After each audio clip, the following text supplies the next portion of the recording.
Right தம்பி. அப்போ கடைசியாக நாங்கள் போன வீடியோவில் வந்து 31வது கேள்வி பார்த்துட்டு போனாலே.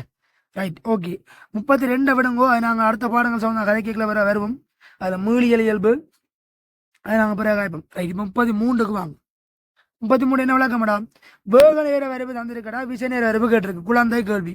உனக்கு தெரியும் என்ன? வேக நேர வரைவின்ற படித்திறன் 6 முடுகளை தரும். 6 முடுகள் விசைக்கு நேர்விய சமன். அப்போ அதை வச்சு கொண்டு செட் பண்ணிவிடு.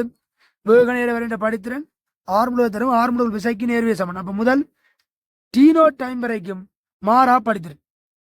டீனோ டைம் வரைக்கும் மாறா படித்திறன் நேர்படுத்திறன். அப்போ விடைய தட்டு இது மாறா 6 முடுகள். அப்போ மாறா விசை 2 3 4 இதெல்லாம் போல. பிறகு மறைப்படுத்திறன், அது வெறிய படுத்திறன். மறைப்படுத்திறன் மறையில நிமிந்து வருது, வரைவு நிமிந்து வருது. அப்போ படித்திறன் பெருசு. முதல் முன்னுக்கெல்லாம் அப்படியே விளங்கப்படுத்தினான், இயக்கவே இல்லை.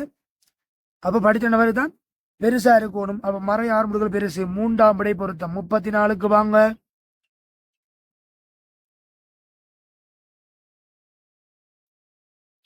என்ன 34? இரு பொருட்களுக்கு இடையான மோதுகையில் ஏக பெருமான உந்தம் காப்படைவது. வேறு கதை இல்லை. கண்ணை முடிக்கொண்டு போடு. வெளி விசைகள் தாக்காதிருக்கும் போது மாத்திரம். 4ஆம் விடை பொருத்தம். அடுத்தது சைவரசம் 1 கிலோகிராமில் உள்ள பந்தொன்று சுரண்டுடன் மீது 10 மீட்டர் செகண்ட் என்ற கதியில் நேராக எறியப்பட்ட போது அதே கதியுடன் எதிர் திசை வழியே பின்னடைவடைகிறது. இப்பந்தினது சுவருடன் நோட் பை நோட் 2 செகண்டுக்கு தொடுகை இருப்பின் இப்பந்து சுவர் மீது ஏற்படுத்திய விசை சைவரசம் 0.2 செகண்டுக்கு தொடுகை இருந்திருந்தா பந்து சுவர் மீது ஏற்படுத்திய விசை என்னவாம்? என்ன போட போற? Delta MP by T. உந்த மாற்றம் போனது 10ஓட வந்தது 10ஓட மாற்றம் காணைக்குள்ள எதிர் திசை அப்ப கூட்டப்படும்.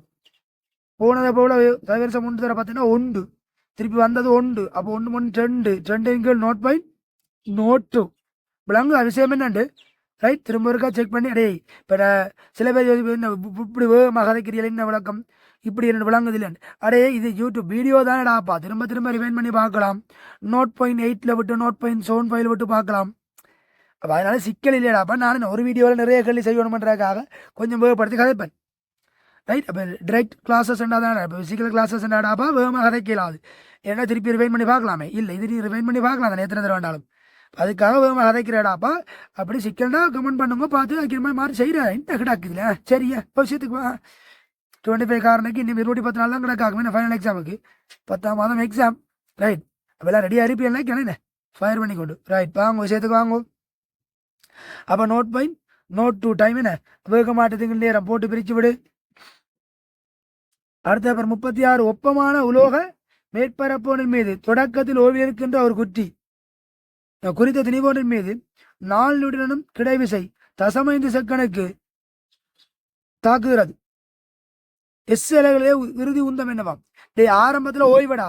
அப்ப இறுதி உந்தம் நேரடியானது சமன் உந்த மாற்றத்துக்கு சமன் ஐயா. போட எஃப்டிய 4 தர 0.5 2 விஷயம் முடிச்சு. அடுத்த கேள்விக்கு வா.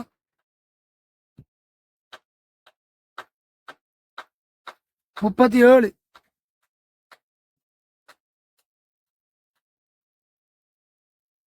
என்னவாம்? ஒரு மாறா வேகம் வியுடன் எக்ஸ் திசையில் அசையும் பொருளொன்றின் டி நேர நீடிப்புக்கு வை திசையில் ஒரு மாறா விசை தாக்குது. அடே எக்ஸ் திசையில மாறா வேகத்துல இயங்கி கொண்டிருந்த பொருளுக்கு வை திசையில ஒரு விசை தாக்குது டி நோட் நேரத்துக்கு. அப்ப என்ன செய்யும்? வேகம் அந்த பக்கம் அதிகரிக்கும். சிம்பிளா யோசிக்கண்டா. கிடையா மாறா வேகம் இருந்தது.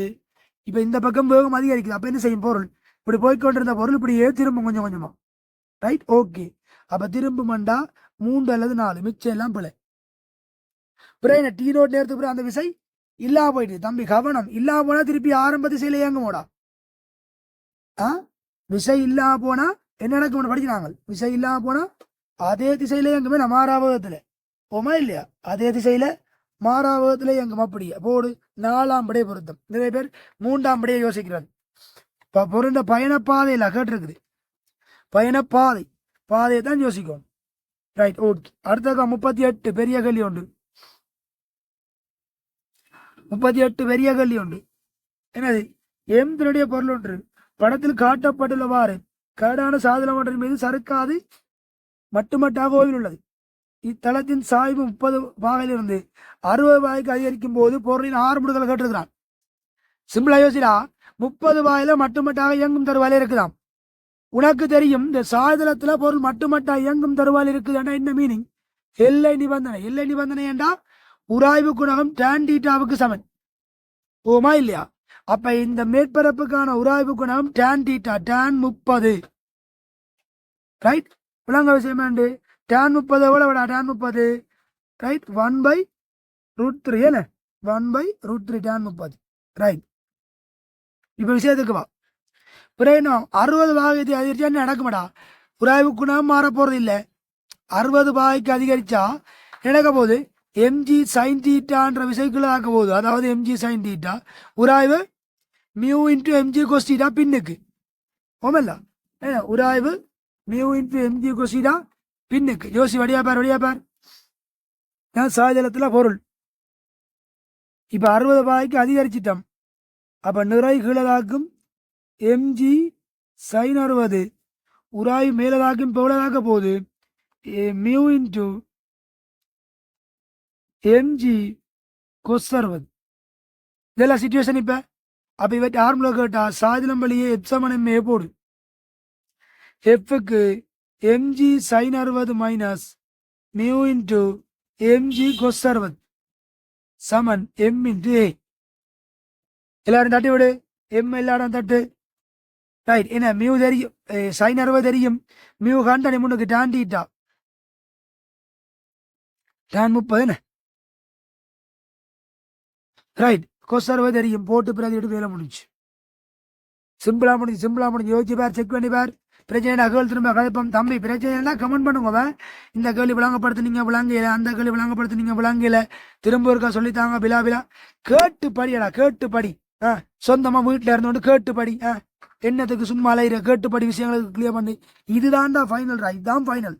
தம்பி போடுற வீடியோ அவ்வளோத்தையும் ஒன்று விடாம முழுமையா பார்த்துட்டு போ. உனக்கு ஃபைனலுக்கு ரிசல்ட் ரெடி கேள் விளங்குதா? வட்டிவா கிளியர் பண்ணி கொண்டு போவானா தியரி இடத்துல ஒழுங்கா படி. இப்போ தியரிக்கு நான் பொறுப்பு இல்லை, நான் இங்கே கேள்வியா சேர்ந்து போறேன். தியரி ஒரு இடத்துல ஒழுங்கா விரும்பி படி. படிச்சு போட்டு வந்து கேள்விகளை சொந்தமா செய்துப்பா. ஜேகே சார் புக் வந்து எல்லா இடம் இருக்கும் இப்ப அவைலபிளா. அப்ப புக்கை வேண்டி செய்து பார்த்துட்டு யூடியூப்பை பார். விளங்குதா? சும்மா படிக்கிற பேர்லையே எடுத்து வச்சுக்கொண்டு ஊரப்பம்மா 2 பேர்லையே யூடியூப் வீடியோ எடுத்து பார்த்து கொண்டு ஒரு பிரயோசனம் இல்லை. நீ செய்து பார்த்து பிறகு வீடியோ பார்ப்போம். விளங்குதா? Right, okay. அடுத்த 39. ஏரி ஒன்றிலே ஓய்வில் மிதக்கும் தட்டையான அடித்தளத்தை கொண்ட படகு ஒன்றின் எதிர் அந்தங்களில் 2 நிற்கின்றனர். ஒருவர் மற்றவரை நோக்கி பந்தொன்றை கிடையாக அறிகிறார். மற்றவர் அப்பந்தை பிடித்து அசைக்காமல் வைத்திருக்கிறார். இங்கு உராய் விளைவுகள் புறக்கணிக்கத்தக்க படகு. Simple logic. என்னடா, ஒரு படகுண்ட இதை பாரு. ஒரு படகுண்ட இங்கால அந்தத்துல ஒரு ஆள் நிக்கிறேன், இங்கால அந்தத்துல ஒரு ஆள் நிக்கிறேன். இவர் ஒரு பந்தை தூக்கி எறிஞ்சா என்ன நடக்கும்? பந்தை தூக்கி எறிஞ்சா தொகுதி அது வரைக்கும் ஓயிலண்டது. உராய் விளைவுகள் இல்லைன்னு அவன் வடிவா சொன்னவன். இவர் பந்தை தூக்கி எறிஞ்சா இப்ப தொகுதிக்கு ஒரு இஞ்ச பக்கம் தான் கிடைக்குது. ஆனா தொகுதியா பாக்கல புறவிசை இல்லையோ. அப்ப படகு என்ன செய்யணும்? அந்த உந்தத்தை பேலன்ஸ் பண்றதுக்கு இங்கால பக்கம் மூவ் பண்ணும். விளங்குதா? ரைட், இந்த உந்தத்தை பேலன்ஸ் பண்றதுக்கு எதிர்பக்கம் மூவ் பண்ணும். ரைட், அப்ப மூவ் பண்ணி வந்து கொண்டிருக்குது, அது அங்கே போய் கொண்டிருக்குது. இப்ப இவர் அந்த பந்தை பிடிச்சிட்டார், திருப்பி பந்து ஓய்வடைஞ்சிச்சு. அப்ப படகு என்ன செய்யும்? ஓய்வுக்கு வந்துடும். தொகுதிக்கு உந்த காப்பு. வடிவா ஜோசி விளங்கி போடு. போடு. எங்க கேள்வி? எத்தனாவது கேள்விடா? ஐயோ. ரைட், ஏறி 39. வேற என்ன நடக்குது? பந்து செல்லும் திசைக்கு எதிரான திசையில் சென்று 2ஆம் ஆள் பந்தயம் பிடிக்கும் ஓய்வு போடு. 3ஆம் படை பொறுத்து. சிம்பிள் முடிவு. விளங்குதா? ரைட், அடுத்து 40 வா. திணிவெம்முடைய குட்டி ஒன்று ஒப்பமான கிடைமேசு ஒன்று மீது வைக்கப்பட்டு அதன் மீது மாறா விசை ஒன்று கிடையாக பிரயோகிக்கப்படுகிறது. இச்செயலை புவியிலும் சந்திரனிலும் செய்தால் குட்டி சந்திரனின் மீது அடையும் ஆர்முடுகள். கிடை இயக்கம் இல்லடா. கிடை இயக்கத்துக்கும் ஈர்ப்பார்முலுக்கும் வேற சம்பந்தம் இருக்கா?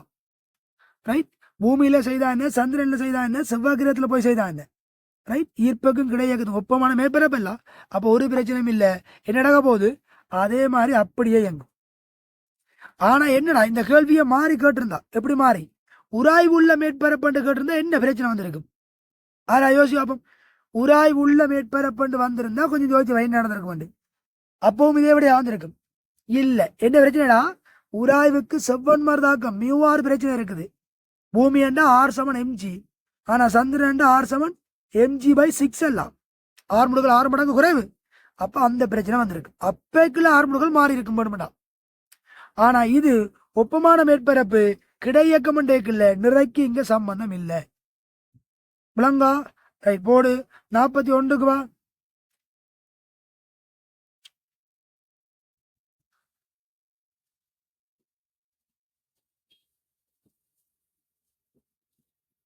சந்திரன் பரப்பிலிருந்து திணிவு எம்ஐயுடைய ஒரு விண்வெளி பயணி ஒருவர் தொடக்க நிலைக்குத்து 6 மடங்குகள் 5G டேஷையுடைய விண்வெளி களம் செலுத்துகிறார்.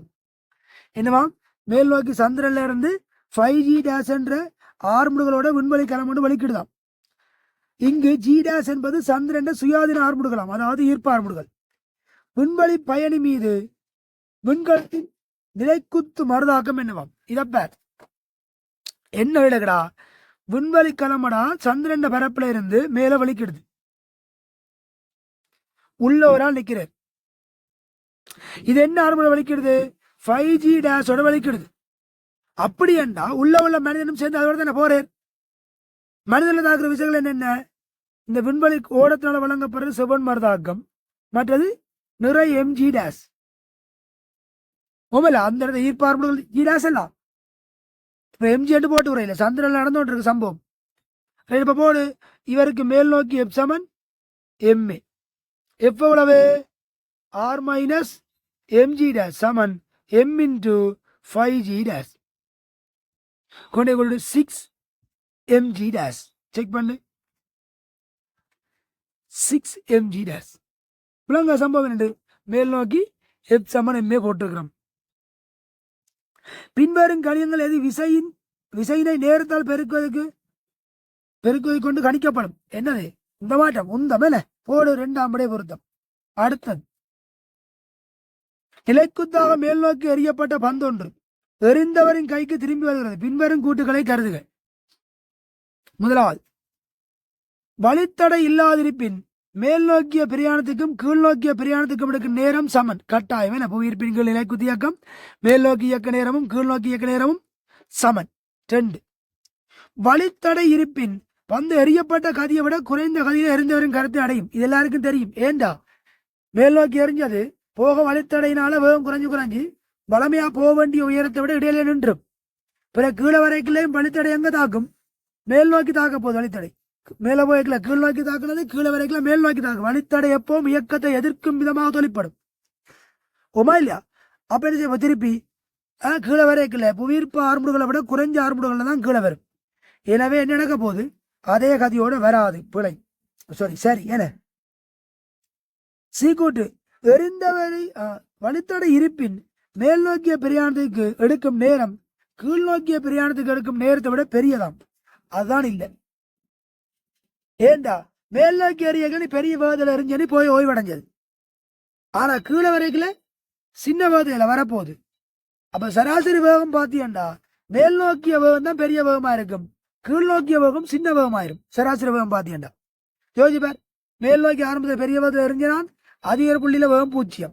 அப்புறம் மேலிருந்து வரைக்குள்ள ஆரம்ப வேகம் 0, ஆனா கீழ் நோக்கி வரையதுல பெரிய வேகத்துல வந்தது, அதோட குறைஞ்ச வேகத்துல வந்தது. அப்ப சராசரி வேகம் கீழ் நோக்கி வரத்தான் சின்னன், ஆனா ஒரே இட பேச்சோ.